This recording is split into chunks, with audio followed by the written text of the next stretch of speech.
going on, guys? Brando Commando, and today I was just showing some gameplay on the Tomb Raider. I just completed a wave 17, and I completed it pretty good time. But basically, this video is going to be about, in my opinion, the best magic class. And this is more like personal preference. Like, there's other ones that are like kind of similar, but there's certain reasons why I don't like them. And I'll go, once I finish wave 18 right now, I'll go ahead and talk about that real quick. So let me knock this out here. Just so you guys know, wave 18 is the highest wave you can do. A lot of people think it's just wave 17, but you can actually do 18 too. And it's good to do 18 just to get another chance at C4 gear, because the 5-star dungeons have a pretty good chance of dropping C4. Alright, so coming at the end here.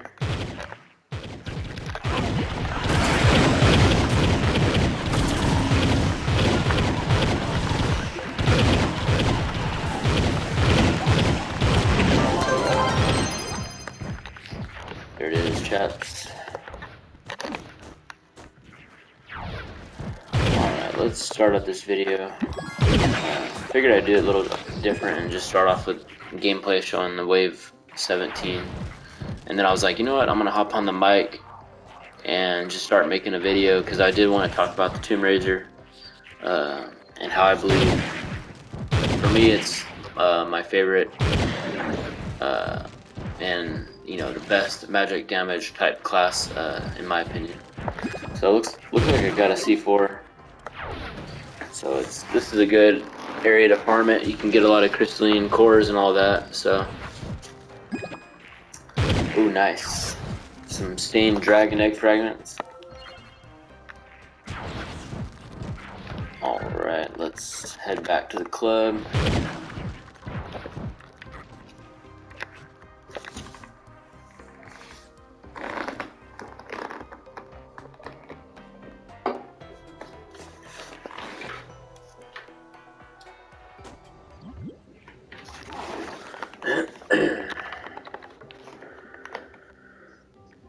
Alright, let's start off. So let's go to the magic damage classes. So to me, Tomb Raider is one of the best. So there's not a lot of top magic damage classes. A lot of them are in the physical damage. But so Tomb Raider is really well rounded. It's pretty good at speed farming, and its damage is good too, surprisingly.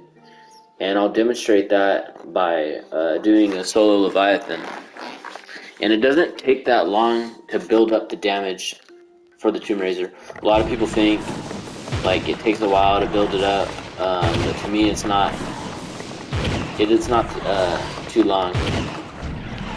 So, but basically, you have your little minions, and the ring effect is what plays a role into helping out your DPS a lot. So, but we'll get into that. I do have a Tomb Raider build. I'll briefly talk on it after this, but yeah, it has to do with this ring effect. But yeah, let's get back to the classes here. So these are all physical. Okay, so this is magic damage. Dino Tamer's. So Dino Tamer's not bad, but it's one of those awkward ones where you're reliant on using the chromatic emblem. And for me, it gets kind of annoying using it, the chromatic. I like to have the movement speed emblem, so that's one reason. But Dino Tamer is a good one that's up there too. So Dino Tamer is not too bad at all. So Shadowhunter's physical, Boomer's physical. Okay, so here's another one, the Ice Age. And again, Ice Age is another one where you have to use chromatic. So it's all about the ultimate ability. And same with the Dino Tamer 2.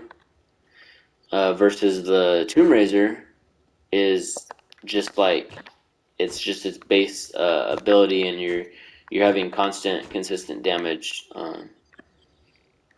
But yeah, these are all good classes. Physical.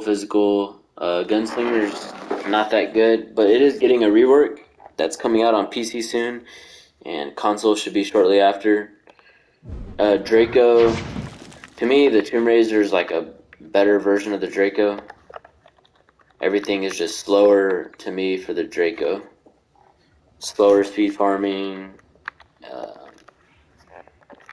slower build up damage. So, and then after that, you got a few classes that are magic. Chloromancer is good for like just single target. Fade Trickster, I honestly don't know much about, but I know it's not like super good. So it's just alright class. And then Pirate Captain, I believe, is magic damage. And Pirate Captain is not that good, especially at speed farming. But yeah, guys. So yeah, out of the top magic classes, I would break it down. I would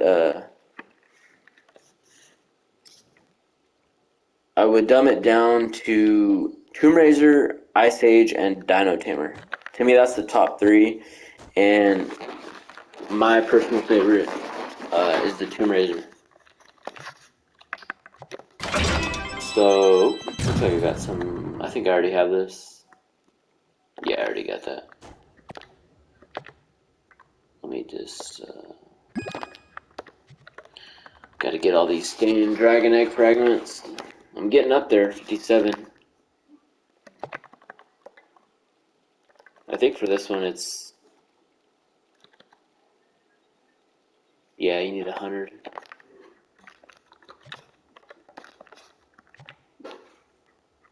Alright, so let's get to the. I'm gonna demonstrate a solo Leviathan here.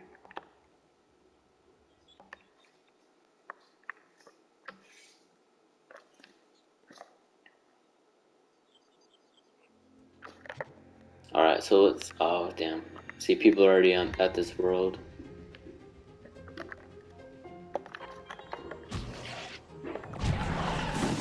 Let me see if I can find it.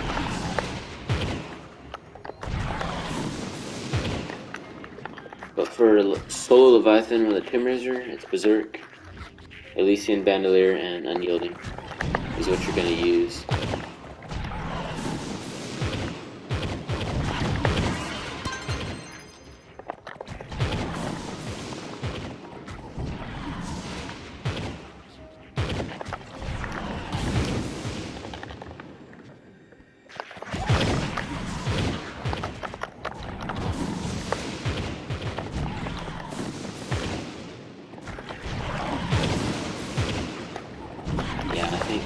People have been in this world for a while.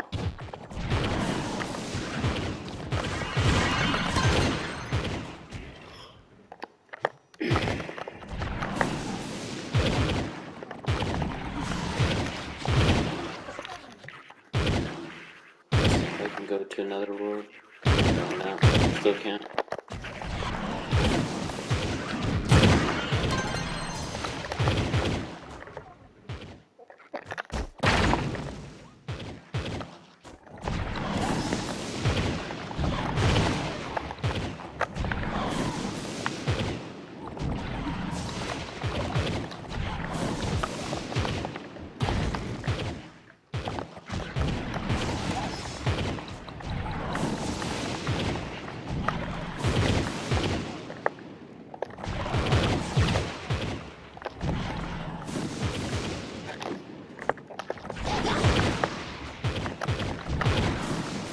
there's the Leviathan. Yeah, so they did it. It's up in the top left.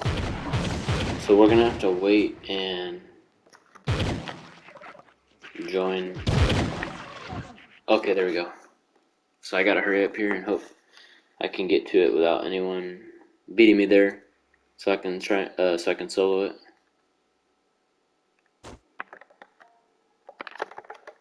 All right, right to my right there.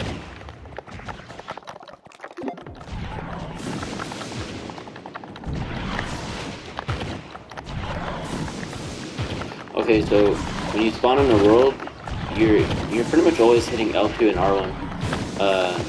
So people say it takes a long time to build up to the Tomb Raiser, but like for damage wise, but naturally you're going to do it anyway because you have to get to the Leviathan. So right now I'm tapping L2 and R1 and I'm building up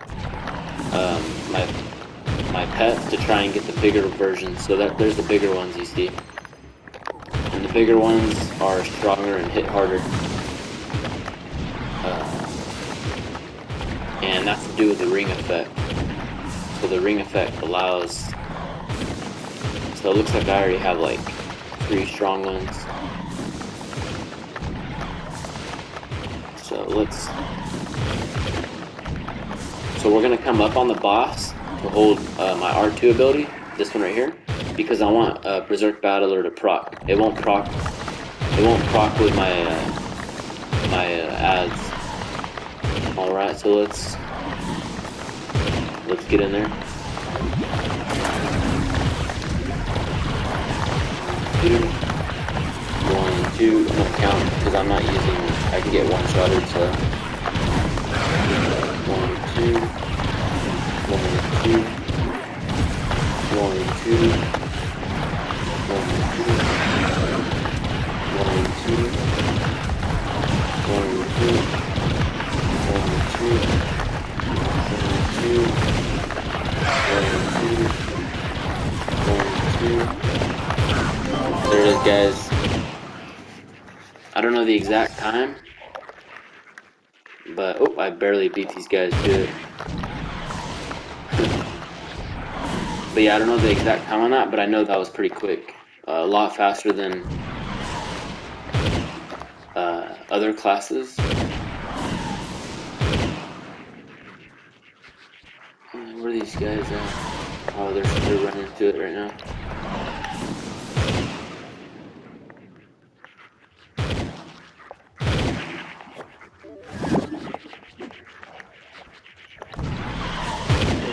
Let's see if I can get another permatorch.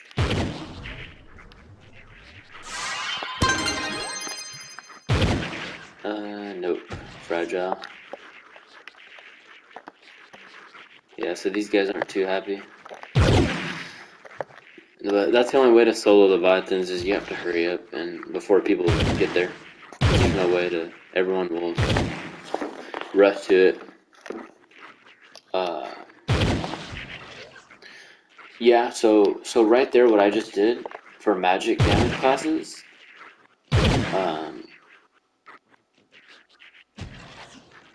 you know, these classes, like damage wise, they're all like right.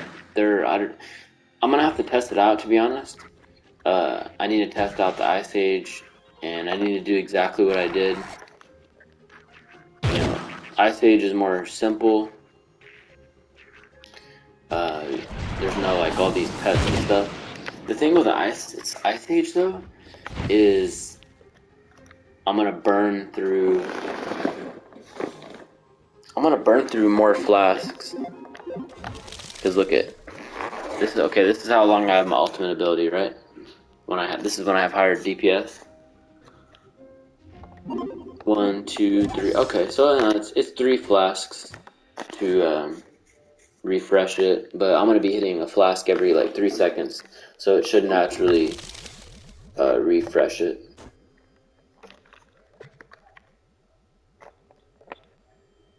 So, and yeah, I'm gonna have to test these guys out, and then Dino Tamer too. Dino Tamer's pretty simple. I can't use Unyielding, I can only use, I have to be both with the Ice Age too. So, but these are range classes, so I'll kite him at a distance. But I'm pretty sure I won't be able to beat the time of my Tomb Raiser. The damage on the Tomb Raiser is pretty good for bosses. That's why it's like one of my favorites for magic. Um,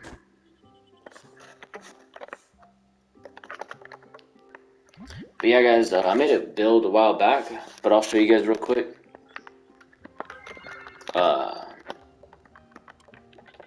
Let me change that real quick.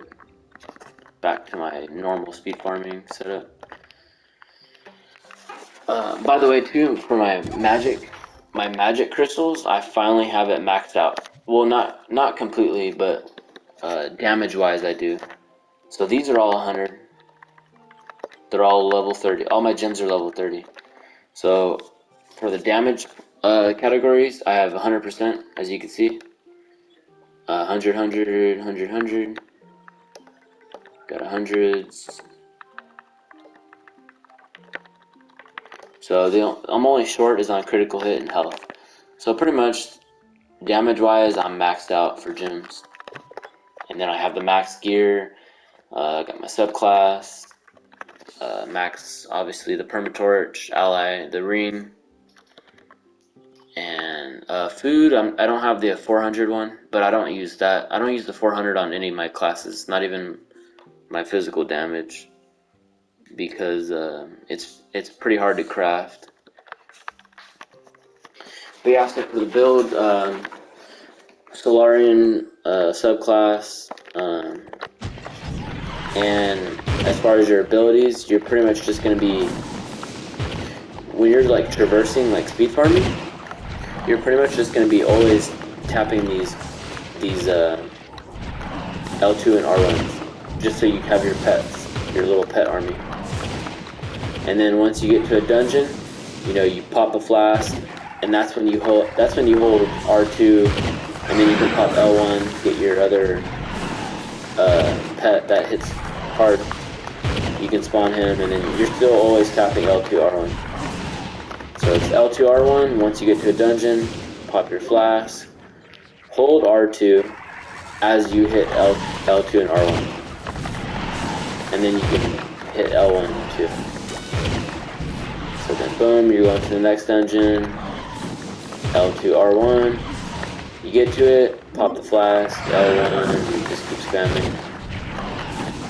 So pretty much the only difference is when you're getting from dungeon to dungeon, it's L2 R1, and then when you get to the dungeon, you pop your flask, you keep pressing everything, and then you can tap L1, and then but the main thing is you're holding R2 in front of the on the enemy, and you're doing that because like in the high U11s, you want to get Berserk Battler to proc, and Berserk I can't talk. Berserk Battler procs when you damage, so I have to like damage him. So I just kind of go like this as I spam, and that's enough to proc it and keep so I can get that extra life. Because I need that damage in U11 to get increased light, because that increases all my DPS, and I also need that for Leviathans too. That's why I come up on the Leviathan like close like that, and then same with the U11 5-star dungeon that you've seen when I defeated the Wave 17 boss. It was the Frostbitten Tree Monster. I was up on the boss, going like this, pressing everything, spamming L2 R1 as I hold R2. Popping the flask, and then when L1 comes up, I can pop the L1 ability, get that extra damage pet, and that's pretty much it. And the ring effect you're going to need to do this, to get all this good damage in the pets, is Scale Biggle Split. Using Bontourage has a chance to summon a larger skeletal. When this larger skeletal dies, it will spawn skeletals. So that's where you get all the big damage right here. This is like one of the best ring effects. So, but yeah, that's the general gameplay with your abilities. For your equipment, C4, movement speed, magic find, critical damage on all of them. This one I like to put magic damage instead of magic fine to get the extra damage. You don't need attack speed because Tomb Raiser is not affected by attack speed. This is the banner you're going to use, the one with movement speed, light, and the damage. This is the ally you're going to use for Tomb Raiser, Orcheon. 400 light, 25% magic damage, and gain movement speed boost when a nearby enemy dies. There's the ring. I like to use energy regen just because I'm spamming L2 R1 and I want it to come back fast. You don't necessarily need it, but I like to do it because I'm not in that need of magic fine. So, hidden ring effect, skill, Biggle split. There's the food, and then flasks when I'm speed farming. Conjurer's crucible with trailblazing, and then of course always arcane. And when I'm doing Leviathans, U11 5-star upland dungeon, I then switch to Elysian Bandolier and Unyielding. So that's my little boss setup. So it's very, very good kit. The whole like build and everything of what the Tomb Raider can do is just really cool. You don't have to use chromatic emblem like a lot of the other magic classes, and it's good. It's really good in delves. It's good in speed farming, and it's good in soloing Leviathans, and it's just a well-rounded class. But yeah, guys, I'll try and get some Leviathans using Ice Age and Dino Tamer because those are like my other. Uh, those are my other like top. Out of my top three, those are like right there. So I'll have to test those out eventually just to see. But I'm pretty sure Leviathan killing the boss in the time wise. I think Tomb Raider. I know it's for sure better than Dino Tamer. But now Ice Age, I am not sure on that, so we'll have to test it out. But yeah, guys, this is my little video on my favorite magic damage class right here. So I'm now fully maxed out like my physical damage in terms of stats. Not like power rank because I'm missing like some little health and crit. But in terms of damage stats, I am maxed out like my physical damage class. So it's really nice. I'm sitting at 725k magic damage. Health's 2.4. Movement speed 135. Critical hits where it needs to be at above 100. Critical damage 2,867. Magic fine 11,300. And my light is 10,670.